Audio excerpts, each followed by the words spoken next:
First year new math unit number 6। आज हम start करेंगे एक्सरसाइज 6.8। क्वेश्चन नंबर 1 में वो कहते हैं find the eighth term of arithmetic और ज्योमेट्रिक सीक्वेंस।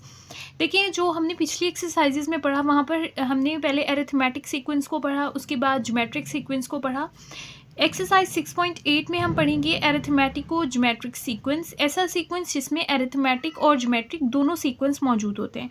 वो हमें एक ही सीक्वेंस की फॉर्म में देंगे। वो सीक्वेंस जो है हमारे पास इस तरह से होगा कि वो अरिथमेटिक सीक्वेंस भी होगा और ज्योमेट्रिक सीक्वेंस भी उसमें होगा, यानी कि एक सीक्वेंस में दो सीक्वेंस शामिल होंगे। लेकिन क्वेश्चन नंबर 1 में जो है वो हमें दोनों सीक्वेंस सेपरेट करके उन्होंने दिए हैं।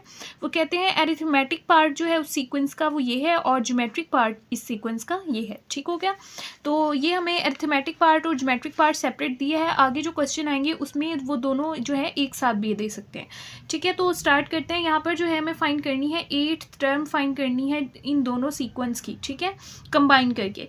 तो सबसे पहले हम सेपरेटली इनकी एट्थ टर्म फाइंड कर लेते हैं। इसके लिए भी एट्थ टर्म फाइंड कर लेते हैं और इसके लिए भी एट्थ टर्म फाइंड कर लेते हैं। पहले हम बात कर लेते हैं अरिथमेटिक पार्ट की। अरिथमेटिक पार्ट के लिए हमें जो सीक्वेंस गिवन है वो है 1, 4, 7 and up to so on. तो अरिथमेटिक सीक्वेंस का आपको फॉर्मूला पता है। अगर हमने nth टर्म फाइंड करनी हो तो उसका फॉर्मूला होता है an is equal to a1 plus n-1 into D. ठीक है, हमें 8 फाइंड करना है तो n की जगह पर हम क्या लिखेंगे 8। यहाँ पर देखें n की जगह पर आपको लिखना होगा 8। उसके बाद a1 कहते हैं फर्स्ट टर्म को। फर्स्ट टर्म जो है हमारे पास इस सीक्वेंस की वो है 1 है, तो a1 की जगह हमने 1 लिख दिया। और डी आपको पता है हम किस तरह से फाइंड करते हैं। आगे वाली टर्म को पीछे वाली टर्म से सब्ट्रैक्ट करते हैं। 4 को माइनस करेंगे 1 से तो हमारे पास आंसर आ जाएगा 3। यहाँ से एन, ए और डी जो है वो हमने फाइंड कर लिए हैं। इस फॉर्मूले में पुट कर देते हैं और a8 फाइंड करते हैं। यहाँ से हमारे पास आ जाएगा ए, एन की जगह पर आप पुट कर देंगे 8 इज इक्वल टू a1 की जगह पर आ जाएगा 1 प्लस एन की जगह पर आप पुट करेंगे 8 माइनस 1 और डी की जगह पर आ जाएगा 3। यहाँ से आ जाएगा a8 is equal to 1 plus 8 minus 1 होता है 7 इंटू क्या आ जाएगा 3।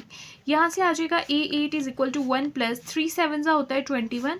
21 प्लस 1 हो जाएगा 22। तो अरिथमेटिक सीक्वेंस की 8th टर्म हमारे पास आ गई है 22।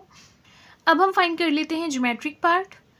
5, 10, 20 ये हमारे पास जो है इसका ज्योमेट्रिक पार्ट है। ज्योमेट्रिक सीक्वेंस के लिए हमारे पास फॉर्मूला होता था an is equal to a1 r की पावर n-1। ठीक है, तो यहाँ से हमें a8 फाइंड करना है, 8th टर्म फाइंड करनी है। तो n की जगह पर आप पुट करेंगे 8। a1 फर्स्ट टर्म को कहते हैं, a1 हमारे पास है यहाँ से 5 और हमें r फाइंड करना है। r जो होता है वो कॉमन रेशियो को डिनोट करते हैं। आगे वाली टर्म को पीछे वाली टर्म से डिवाइड करते हैं। 10 डिवाइड बाई 5 यहाँ से आंसर आ जाएगा हमारे पास 2।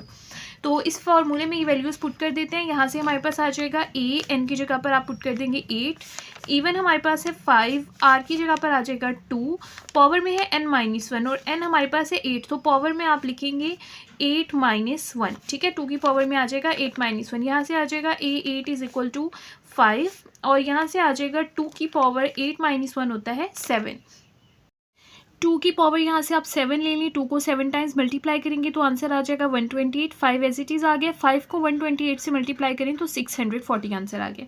तो इस तरह से दोनों की अरिथमेटिक और ज्योमेट्रिक दोनों की हमने जो है वो a8 टर्म जो है फाइंड कर ली है। अब हमें बेसिकली यहाँ से फाइंड करना था अरिथमेटिक ज्योमेट्रिक सीक्वेंस, तो हम इसको डिनोट करते हैं AGS से, जिसका मतलब है अरिथमेटिक ज्योमेट्रिक सीक्वेंस। तो आप यहाँ पर लिखेंगे नाउ वी फाइंड। अब हम फाइंड कर रहे हैं अरिथमेटिक ज्योमेट्रिक सीक्वेंस और वो इस तरह से होता है कि आप जो है अरिथमेटिक सीक्वेंस की भी और ज्योमेट्रिक सीक्वेंस की दोनों की 8th टर्म को मल्टीप्लाई कर दें। a8 आप लेंगे अरिथमेटिक सीक्वेंस की और उसको मल्टीप्लाई कर देंगे 8th term of geometric sequence को, यानी कि दोनों की 8th टर्म आपने फाइंड कर ली और अरिथमेटिक की भी और ज्योमेट्रिक की भी, और उनको आपने फिर मल्टीप्लाई कर देना है। हमारे पास अरिथमेटिक की 8th टर्म हमारे पास आई थी 22 और ज्योमेट्रिक की हमारे पास आई थी 640। 22 को 640 से मल्टीप्लाई करें तो हमारे पास आ जाएगा 14080। तो ये हमारे पास आंसर आ गया अरिथमेटिक ज्योमेट्रिक सीक्वेंस की 8th टर्म का। क्वेश्चन नंबर 2 बिल्कुल सेम उसी तरह से है जैसे हमने क्वेश्चन नंबर 1 किया है। वहाँ पर आपने 8th टर्म फाइंड करनी थी, लेकिन यहाँ पर nth टर्म फाइंड करनी है अरिथमेटिक ज्योमेट्रिक सीक्वेंस की। तो अरिथमेटिक पार्ट और ज्योमेट्रिक पार्ट सेपरेट करके गिवन है। तो सबसे पहले अरिथमेटिक पार्ट को सॉल्व करेंगे और इसकी nth टर्म फाइंड करते हैं। अरिथमेटिक हमारे पास है 3, 7, 10 and up to so on. nth term find करने के लिए अरिथमेटिक सीक्वेंस का फॉर्मूला लिखते हैं an is equal to a1 plus n-1 into D. यहाँ से जो है हमें nth टर्म फाइंड करनी है और a1 जो है फर्स्ट टर्म को कहते हैं, फर्स्ट टर्म हमारे पास है 3 और d कहते हैं कॉमन डिफरेंस को, आगे वाली टर्म को पीछे वाली टर्म से माइनस करते हैं, 7 माइनस 3 हमारे पास हो जाएगा 4। a1 और d की वैल्यू इस फॉर्मूले में पुट कर दें, n की जगह आपने कोई वैल्यू नहीं लिखनी क्योंकि यहाँ पर हमें nth टर्म ही फाइंड करनी है। ठीक हो गया। यहाँ से आ जाएगा an is equal to a1 की जगह पर आ जाएगा 3 plus n-1 as it is आ जाएगा और d की जगह पर आ जाएगा 4। यहाँ से आ जाएगा an is equal to 3 plus 4 को n से मल्टीप्लाई करें 4n हो जाएगा, 4 को 1 से मल्टीप्लाई करें 4 1 जा 4 हो जाएगा। यहाँ से आ जाएगा an इज इक्वल टू, पहले आप लिख दें 4n -4n प्लस 3, ये हमारे पास हो जाएगा -1। तो ये हमारे पास nth टर्म आ गई है अरिथमेटिक पार्ट की। जियोमेट्रिक पार्ट हमारे पास है 2, 6 एंड 18, तो वो यहाँ पर लिख लेते हैं 2, 6 एंड 18 और हम इसकी nth टर्म फाइंड कर लेते हैं। nth टर्म के लिए फॉर्मूला होता है an is equal to a1 r की पावर n-1।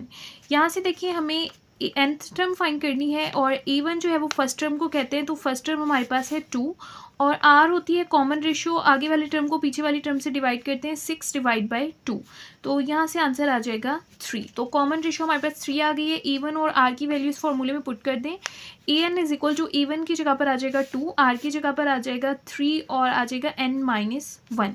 ठीक हो गया। तो ये हमारे पास आ गया है अरिथमेटिक पार्ट का nth टर्म और ये ज्योमेट्रिक पार्ट की nth टर्म आ गई है। अब हमें फाइंड करनी है अरिथमेटिक ज्योमेट्रिक सीक्वेंस की nth टर्म। ठीक है, तो उसके लिए आप nth टर्म लिखेंगे अरिथमेटिक सीक्वेंस की और nth टर्म लिखेंगे ज्योमेट्रिक सीक्वेंस की और हम उनको मल्टीप्लाई कर देंगे।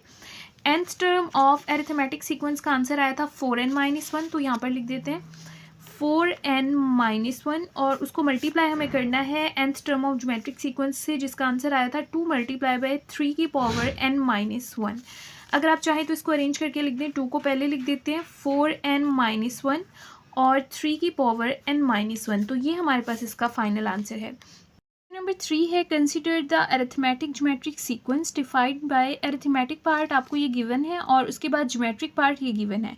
तो यहाँ से आपने एक तो nth टर्म फाइंड करनी है जैसे हम पीछे फाइंड करते आए हैं और उसके बाद आपने पहली 3 टर्म्स को सम करना है, वो भी फाइंड करना है अरिथमेटिक ज्योमेट्रिक सीक्वेंस की। ठीक हो गया। तो सबसे पहले nth टर्म फाइंड करते हैं और पहले बात कर लेते हैं ज्योमेट्रिक अरिथमेटिक पार्ट की। तो यहाँ से मैं लिख रही हूँ अरिथमेटिक पार्ट और पहले जो था ना हमें सीक्वेंस गिवन था, लेकिन यहाँ पर जो है हमें सीक्वेंस गिवन नहीं है, तो यहाँ पर हमें अरिथमेटिक पार्ट में गिवन है an-1 is equal to 2n plus 5। अब इसको यूज़ करके आपने nth टर्म फाइंड करनी है, यानी कि यहाँ पर है an-1, हमें चाहिए an। तो अब आपने कुछ इस तरह से करना है कि ये an-1 an में कन्वर्ट हो जाए। तो अब आप लिखेंगे n is equal to n plus 1। तो अब आपने क्या करना है, n की जगह पर n+1 लिख देना है। अब देखिए मैंने इस तरह से क्यों किया है, अब आपको समझ आएगा। n की जगह पर मैंने लिख देना है n+1, n की जगह आ गया n+1, बाकी आ गया -1। ये +1 मैंने n की जगह इसलिए लिखा था ताकि -1 +1 से कैंसिल हो जाए और यहाँ पर क्या आ जाए, n आ जाए। ठीक हो गया। और यहाँ पर आ जाएगा 2, n की जगह पर आपने लिखना है n+1 और साथ में आ जाएगा +5। अब आप सोचेंगे आपको याद कैसे रहेगा, देखिए यहाँ पर n-1 है ना, तो आपने n की जगह पर n+1 पुट कर देना है। ठीक है, यानी कि साइन चेंज करके वही वैल्यू पुट कर देनी है। अगर n-2 होता तो आप n+2 पुट कर देते हैं n की जगह पर। तो इस तरह से इस क्वेश्चन को करना है। यहाँ से -1 +1 से कैंसिल हो जाएगा और यहाँ पर आ जाएगा an और यही हमने फाइंड करना था। 2 को n से मल्टीप्लाई करें 2n हो जाएगा, 2 को 1 से मल्टीप्लाई करें 2 1 जा 2, साथ में आ जाएगा +5 और यहाँ से आ जाएगा 2n, 5 + 2 होता है 7। तो nth टर्म हमारे पास आ गई है 2n + 7 अरिथमेटिक पार्ट के लिए। अब बात कर लेते हैं ज्योमेट्रिक पार्ट की। ज्योमेट्रिक पार्ट में हमें गिवन है bn-2 इज इक्वल टू 1/9 -3 की पावर n। अब आप देखिए मुझे यहाँ पर चाहिए bn यानी -2 नहीं चाहिए, तो यहाँ पर हम n की जगह पर पुट कर देते हैं n+2। तो यहाँ पर देखिए bn की जगह पर लिख देना आपने n+2 और साथ में -2 जो है वो एज इट इज़ आ जाएगा। यहाँ से आ जाएगा 1/9 -3, n की जगह पर आपने लिखना है n+2 -2 एंड +2 कैंसिल हो जाएगा, यहाँ से आ जाएगा bn इज इक्वल टू 1/9।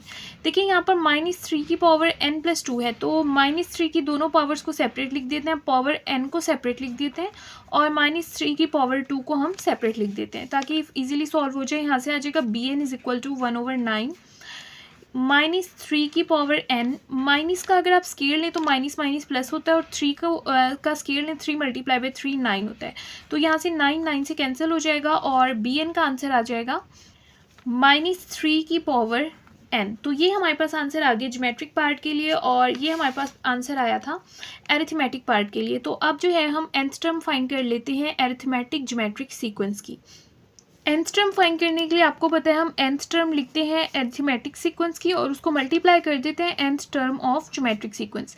दोनों की nth टर्म हम फाइंड कर चुके हैं, तो यहाँ पर लिख देते हैं एरिथमेटिक सीक्वेंस की जो nth टर्म है वो हमारे पास है 2n + 7। तो यहाँ पर आप लिख देंगे 2n + 7, उसके बाद आ जाएगा मल्टीप्लाई और अब nth टर्म आपने लिखनी है ज्योमेट्रिक सीक्वेंस की, वो हमारे पास इक्वल है -3 की पावर n। लेकिन यहाँ पर देखिए nth टर्म को bn से डिनोट किया गया, वैसे हम an से लिखते हैं, तो आप bn भी लिख दें तो कोई फ़र्क नहीं पड़ता। तो क्योंकि क्वेश्चन में ज्योमेट्रिक सीक्वेंस की जो nth टर्म है उसको bn से डिनोट किया, तो यहाँ पर भी आप bn लिखते हैं और bn हमारे पास है -3 की पावर n। ये nth टर्म है अरिथमेटिक सीक्वेंस की और ये nth टर्म है ज्योमेट्रिक सीक्वेंस की। इनको मल्टीप्लाई कर लेंगे तो nth टर्म आ जाएगी अरिथमेटिक ज्योमेट्रिक सीक्वेंस की। तो ये हमारे पास आंसर आ गया 2n + 7 और साथ में है -3 की पावर n। तो ये हमारे पास इसका आंसर आ गया। तो यहाँ तक एक पार्ट सॉल्व हो चुका है इस क्वेश्चन का। फाइंड nth टर्म हमने फाइंड कर लिया है। अब वो कहते हैं find the sum of first 3 terms of AGS की पहली 3 टर्म फाइंड करेंगे, यानी कि A1 A2 एंड A3 और फिर उनको आपने सम करना है। तो ये हमारे पास nth टर्म है। पहली 3 टर्म फाइंड करने के लिए यानी कि आपको A1 चाहिए, A2 चाहिए और A3 चाहिए। तो सबसे पहले आप n की जगह पर यहाँ इस इक्वेशन में 1 पुट कर दें। यहाँ पर आ जाएगा a, n की जगह पर आ जाएगा 1, यहाँ से आ जाएगा 2, n की जगह पर 1 + 7 और यहाँ से आ जाएगा -3 की पावर 1। तो इसको सॉल्व करते हैं, 2 1 = 2 एंड 7 को प्लस करेंगे तो 9 हो जाएगा और -3 की पावर 1 है तो -3 आ जाएगा। 3 9 होता है 27, साथ में माइनस है तो -27 आ जाएगा। तो ये हमारे पास A1 का आंसर आ गया। अब आप n की जगह पर पुट कर दें 2, तो यहाँ पर आ जाएगा a, n की जगह पर आ जाएगा 2 इज इक्वल टू 2, n की जगह पर आ जाएगा 2 + 7 और -3 की पावर 2। 2 2 होता है 4, 4 को 7 में प्लस करें तो हमारे पास आ जाएगा 11 और यहाँ से देखिए माइनस का स्केयर लें तो माइनस माइनस प्लस हो जाता है, 3 का स्केयर लें तो कितना हो जाता है 9। 9 को 11 से मल्टीप्लाई करें तो हमारे पास आ जाएगा 99। तो ये हमारे पास सेकंड टर्म आ गई है। अब हमें फाइंड करनी है थर्ड टर्म, तो n की जगह पर अब आपने 3 पुट करना है। तो यहाँ से आ जाएगा A3 is equal to n की जगह 3 पुट करें तो यहाँ से आ जाएगा 2 × n की जगह पर 3 + 7, तो यहाँ पर लिखते हैं 2, n की जगह पर आपने लिख दिया 3, साथ में आ जाएगा +7 और उसके बाद था -3 की पावर n, तो यहाँ से आ जाएगा -3 की पावर n की जगह पर आ जाएगा 3 इज इक्वल टू 2 3 होता है 6 और 6 + 7 होता है 13। यहाँ से देखिए माइनस की पावर ऑड है, minus minus plus and plus minus again minus होता है। 3 को 3 टाइम्स मल्टीप्लाई करें तो 27 आंसर आता है। प्लस माइनस माइनस होता है, 27 को 13 से मल्टीप्लाई करें आंसर आ जाएगा 351। तो ये हमारे पास पहली 3 टर्म्स आ गई हैं AGS की और इनको आपने सम करना है। तो हम सम फाइंड कर लेते हैं। तीनों टर्म्स को हम प्लस कर लेते हैं, A1 + A2 + A3। तो फर्स्ट टर्म हमारे पास क्या है -27, ये हमारे पास आंसर आया था। सेकंड टर्म का आंसर आया था 99 और लास्ट टर्म का आंसर आया -351। तो इनको सॉल्व कर लेते हैं। तो यहाँ से आंसर हमारे पास आ जाएगा -279 और ये हमारे पास इस क्वेश्चन का फाइनल आंसर है।